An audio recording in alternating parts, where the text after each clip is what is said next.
You ever watch your life pack itself into the back of a Toyota like it was on sale? I did. Tuesday afternoon, early spring, just warm enough to make Betrayal sweat. I pulled into the driveway and there she was, Nicole, stuffing boxes like it was some kind of race against regret.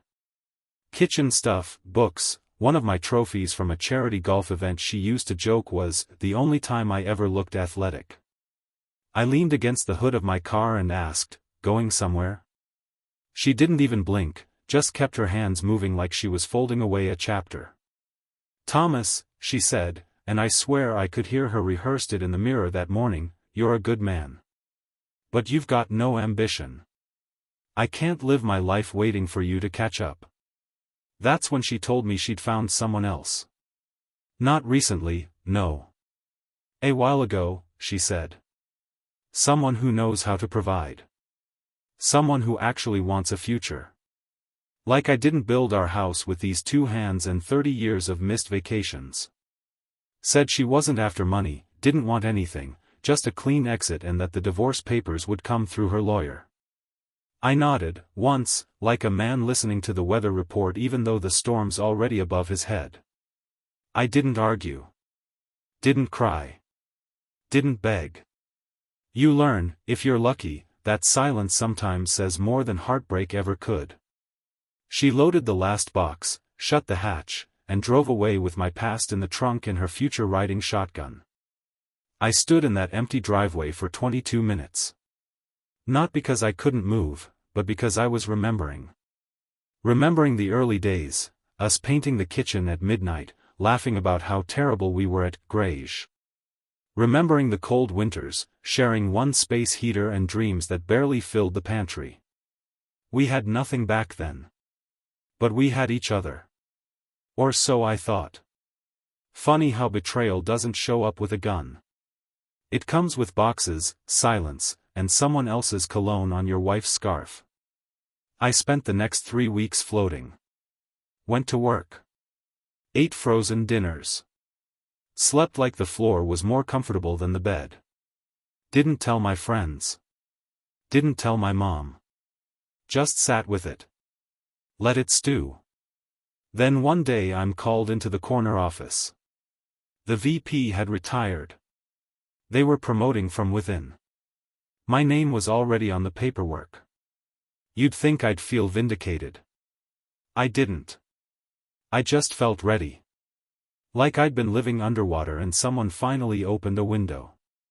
2 days after the announcement, I got a text from a number I hadn't saved. "Congratulations. Can we talk?" Didn't take a genius to know who it was. Nicole had heard. Of course she had. That kind of news travels faster than karma. I didn't reply. She followed it up with a voicemail. Then a message through my sister. Then her aunt. Then our old neighbor who still owes me a drill. She even dropped by my office with a gift basket. Said she was proud of me. Wanted to start fresh. Like betrayal was something you could rinse off with red wine and homemade banana bread. I didn't yell. Didn't slam the door. I just booked a U-Haul, signed a lease in another city, and left. No goodbye. No forwarding address. Just a note on the kitchen counter, "You were right." I finally caught up. But I'm not looking back. If you are interested in the continuation, like this video and I would be grateful for your comments. New stories are published here every day. The thing about silence is, it grows. Turns out when you disappear on a woman who expected to break you, the quiet hits harder than any shouted argument ever could. Nicole went from confident to confused in record time. First, it was curiosity, just wondering if you're okay. Then came the casual guilt, I didn't leave to hurt you, I just needed more. And finally, desperation, we were good once, right? Can't we be again? I didn't answer. I wasn't playing the game. I was already unpacking in a city where no one knew her name and no one cared what she'd done. My new apartment was small, efficient, quiet. No echo of her heels, no scent of her perfume poisoning the closet. Just space. Glorious, uncluttered space. At work, the title felt natural. Vice President. Had a nice ring to it, didn't wear it like a badge, more like a tool. You'd be surprised how fast folks start looking at you different once you have a title in front of your name and a company credit card in your back pocket. I ran meetings. Signed off on million-dollar decisions. Started seeing value in the man I'd always been. Turns out I didn't need to change, I just needed to stop dragging dead weight up the hill. Nicole tried every angle. Her messages shifted tones like a DJ with commitment issues, sweet, nostalgic, apologetic, seductive. "Remember Charleston?" she'd say. "Remember how we danced in the rain?" Of course I remembered. I also remembered how she left that version of me behind the second she found a man with more square footage and a platinum card. She even got bold enough to show up at my company's annual gala. Wore a dress I'd bought her in Vegas, back when she still looked at me like I hung the moon instead of forgetting to take the trash out. Said she just wanted to congratulate me. That she missed my laugh. I smiled. Nodded.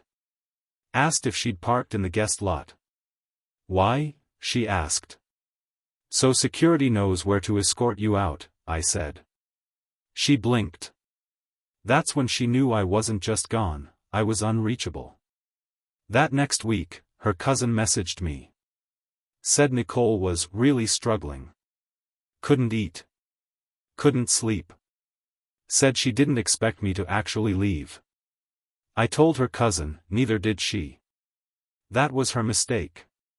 Funny thing about people who think they're the prize, they forget that sometimes, the one walking away is the real win. I didn't move to start over. I moved to continue. There's a difference. Starting over sounds like you lost something. Like you're building again from ash. No, I brought everything with me. My experience. My scars. My backbone. What I left behind. That was the part of me that begged to be enough for someone who already had one foot out the door. My days were calm now. Mornings with strong coffee and no tension. Evenings without passive-aggressive silence bleeding into the drywall. I picked up woodworking again. Bought a lathe. Built a side table. Something real. Something that didn't lie to me while texting another man. She sent one last message the night before I officially changed my number. "You look good in the photos," it said. Like someone who finally got what he wanted. I didn't reply. But if I had? I'd have said, no. I just let go of what I didn't deserve.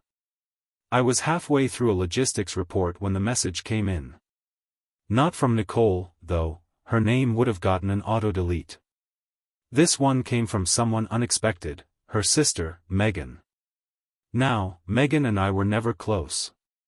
We saw each other at holidays, exchanged the usual fake smiles, the kind people wear when they're only pretending to like the in-laws.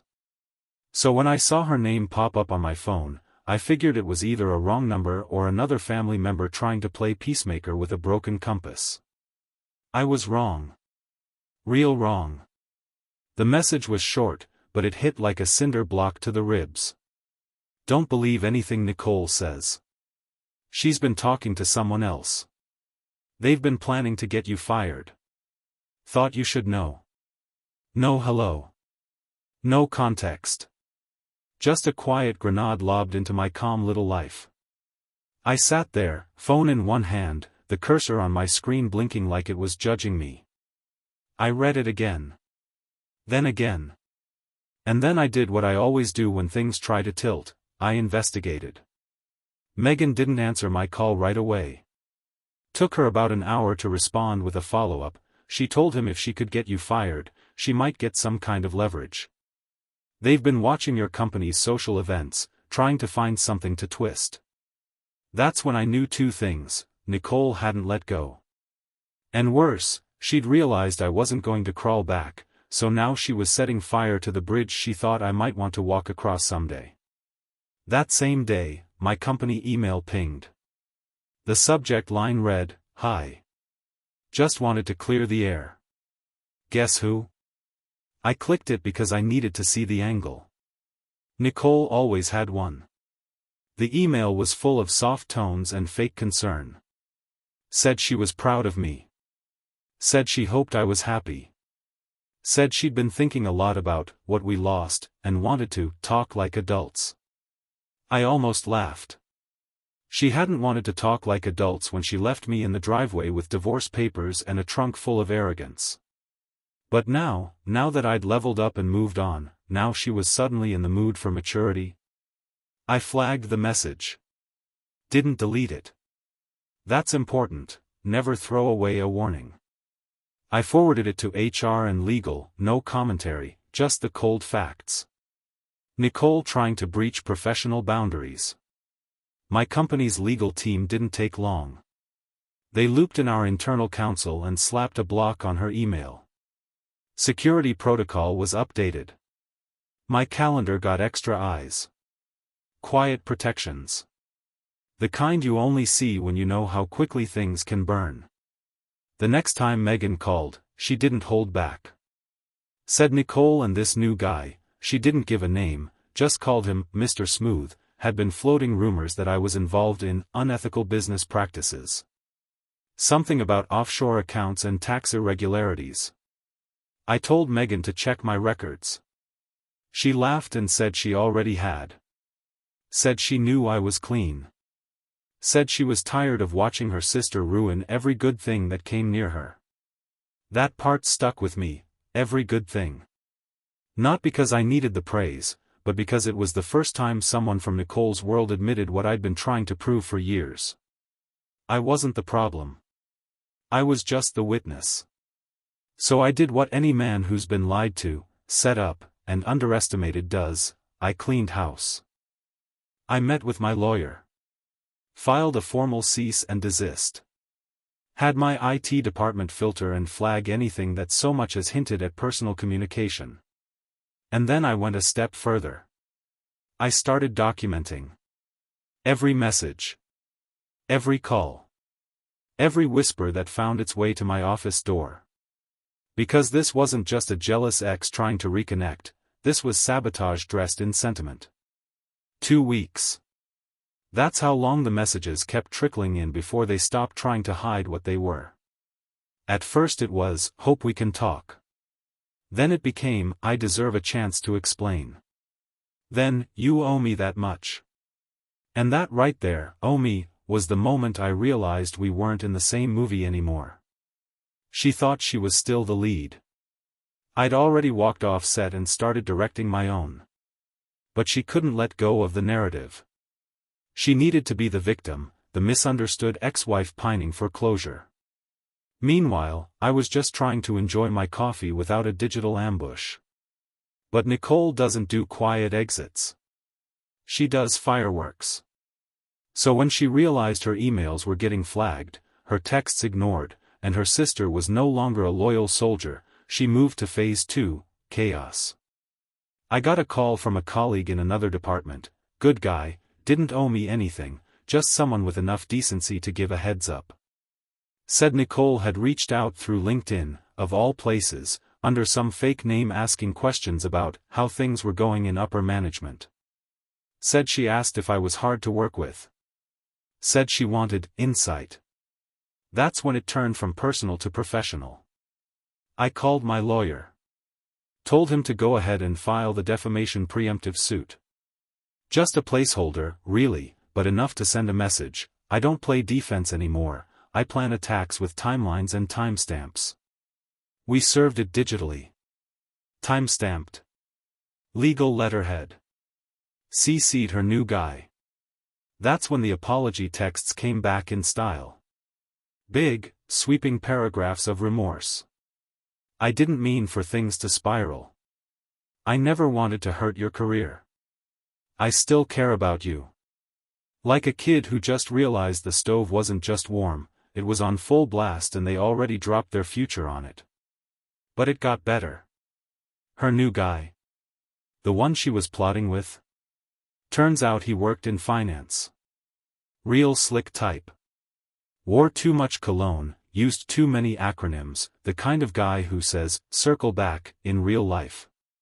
Well, someone must have clued him in that maybe, just maybe, going after a vice president with a clean legal record, a notarized prenup, and a loaded email archive wasn't the smartest business move. Because out of nowhere, he reached out too. Not to apologize, no, just to clarify, said he wasn't trying to escalate anything. That he had respect for me.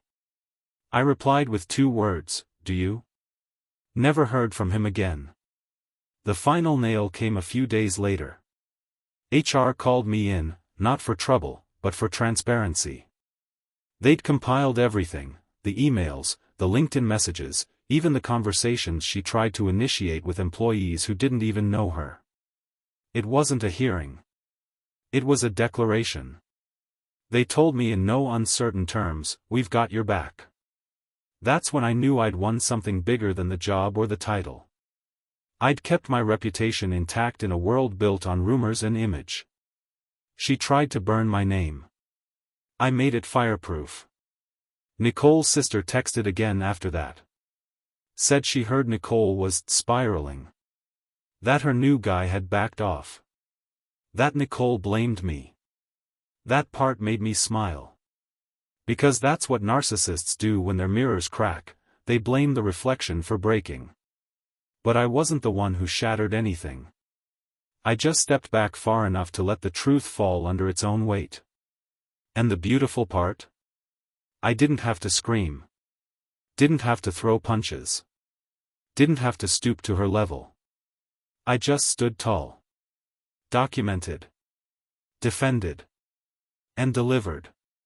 Funny thing about people like Nicole, they never believe they've lost until the echo comes back empty. After the legal response landed, after her little financial cowboy vanished into the brush, she went quiet. Not silent, she doesn't know how to do that, but quiet like a storm backing off just long enough for you to start picking up the lawn chairs. I took that time to finish something I'd been working on for a while, a relocation. Not because I was hiding. No, I'd already proven I don't run. But because you reach a point where cleaning the slate isn't enough. You want a new table altogether.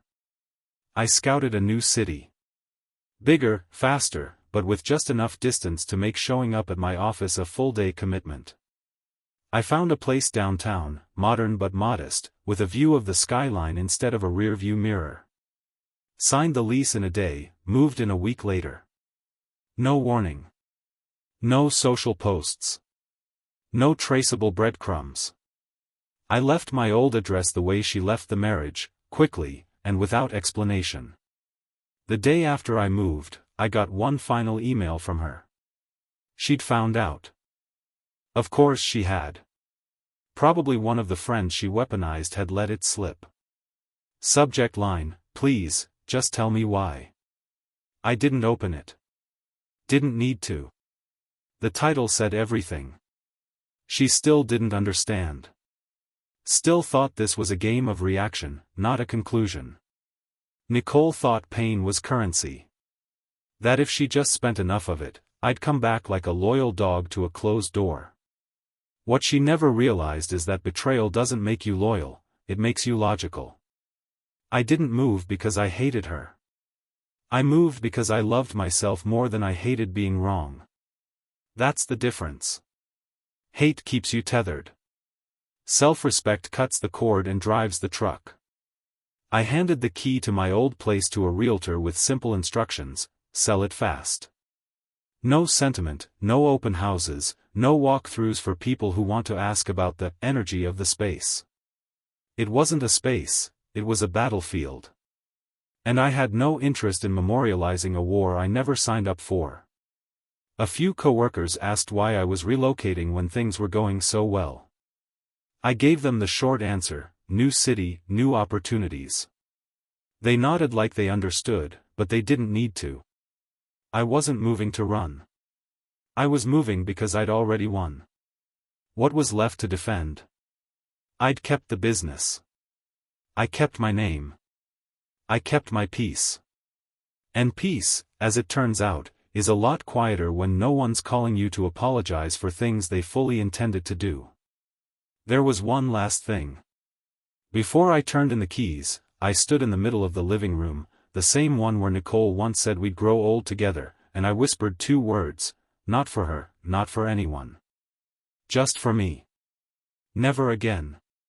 Not to infidelity. Not to betrayal. Not to people who think they can scorch the earth and then ask why nothing will grow between us. I packed the last box, grabbed my jacket, and didn't look back once. Because forward isn't a direction, it's a decision. 2 weeks into the new city, just when the dust was finally settling and the silence stopped sounding like an ambush, it came. A knock at the door. Not a neighbor. Not a delivery. A process server. Guy was polite, mid-50s, clipboard, baseball cap like he just came from a little league game. "Thomas Hale?" he asked. I nodded. "You've been served." Just like that, he was gone. Left me standing there with a thick envelope and a stomach full of déjà vu. I opened it slowly, already bracing for whatever spin she'd managed to conjure this time. Inside, a claim. Nicole had filed for emotional distress damages.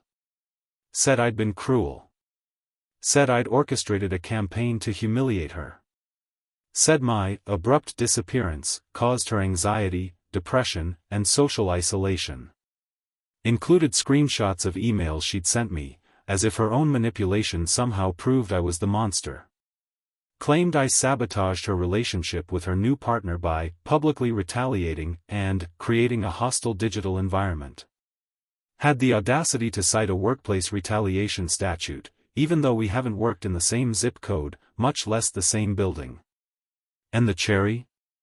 She attached a letter of support from a former neighbor who once asked to borrow my power washer and never returned it. Said I was controlling and overly private and had always seemed a bit intense. A bit intense. From the woman who once called the cops on a Girl Scout for ringing her doorbell during a nap. This was it. Nicole's final Hail Mary. A courtroom tantrum dressed up as legalese. She knew she couldn't win. She just wanted to drag me back into her orbit, one last spin through the drama she called love and I now recognized as slow-motion warfare. She wanted attention. A reaction. A stage. I didn't give it to her. I called my lawyer. Told him to bury it. Motion to dismiss, counterclaim for harassment if it got noisy. We filed the paperwork the next day. Cold, clean, airtight. I didn't even tell anyone at work. Didn't need to. The kind of people who throw lawsuits like tantrums don't realize the difference between noise and evidence. She had plenty of one, none of the other.